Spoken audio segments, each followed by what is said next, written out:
कौ और रंगीन दाने।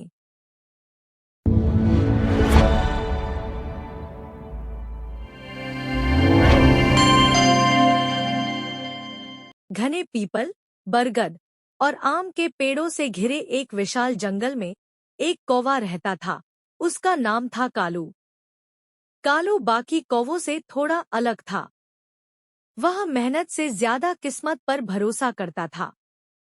जहां दूसरे कौवे सुबह सुबह उड़कर भोजन खोजने निकल जाते, वहीं कालू देर तक पेड़ की ऊंची डाल पर बैठा रहता और सोचता। आज कुछ खास मिलेगा, कुछ अलग, कुछ बेहतर। उसे साधारण दाने, सूखे टुकड़े या खेतों के बचे खुचे अनाज पसंद नहीं थे। उसे हमेशा चमकदार, रंगीन और अलग दिखने वाली चीजों का लालच रहता। कई बार वह भूखा ही रह जाता, लेकिन साधारण भोजन की ओर देखता भी नहीं। एक दिन दोपहर की तेज धूप में, जब पूरा जंगल भोजन की तलाश में इधर उधर भटक रहा था, कालू को दूर एक खुला मैदान दिखाई दिया। मैदान के बीचों बीच कुछ ऐसा चमक रहा था जो उसने पहले कभी नहीं देखा था। वह उत्सुकता से उड़कर वहां पहुंचा। जमीन पर लाल, पीले, हरे और नीले रंग के छोटे छोटे दाने बिखरे हुए थे। धूप पड़ते ही वे मोतियों की तरह चमक रहे थे। कालू की आंखें लालच से फैल गईं। उसने सोचा, वाह, आज तो किस्मत खुल गई। इतने सुंदर दाने तो राजा के महल में भी नहीं मिलते होंगे।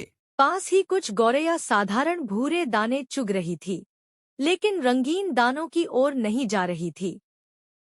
कालू ने उन्हें मूर्ख समझा। वह तुरंत रंगीन दानों पर टूट पड़ा। पहला दाना उसने चोंच में लिया। स्वाद अजीब था, लेकिन चमक देखकर उसने ध्यान नहीं दिया।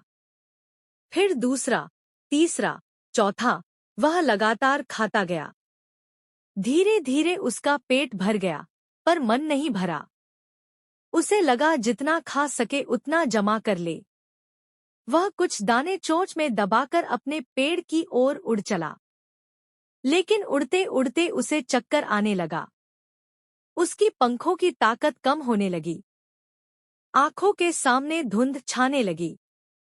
वह संभल नहीं पाया और एक सूखी झाड़ी में गिर पड़ा। कुछ देर तक वह वहीं पड़ा रहा। शाम ढलने लगी। जंगल के जानवर अपने घर लौट रहे थे। तभी वहां से एक बूढ़ी मैना गुजरी, तारिणी।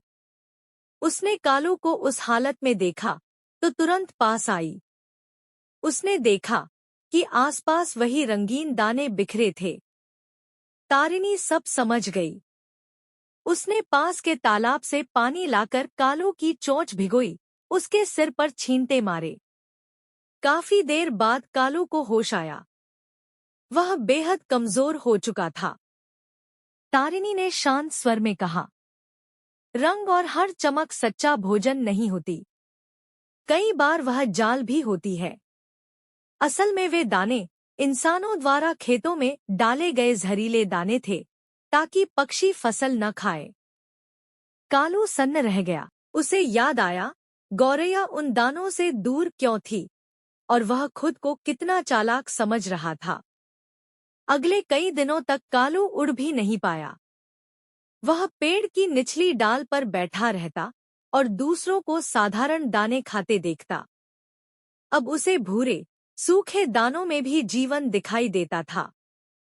धीरे धीरे वह ठीक हुआ, लेकिन अब वह पहले वाला कालू नहीं था। एक दिन उसने देखा, कुछ छोटे कौवे उसी मैदान की ओर उड़ रहे थे, जहां रंगीन दाने पड़े थे।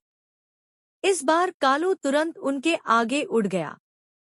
उसने बिना डांटे, बिना डराए, बस उन्हें साधारण दानों की ओर ले जाकर खाना सिखाया।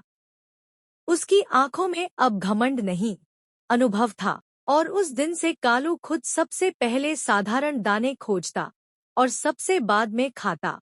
शिक्षा, हर चमकने वाली चीज मूल्यवान नहीं होती। लालच अक्सर बुद्धि को अंधा बना देता है, और साधारण में ही जीवन की सच्ची सुरक्षा छिपी होती है।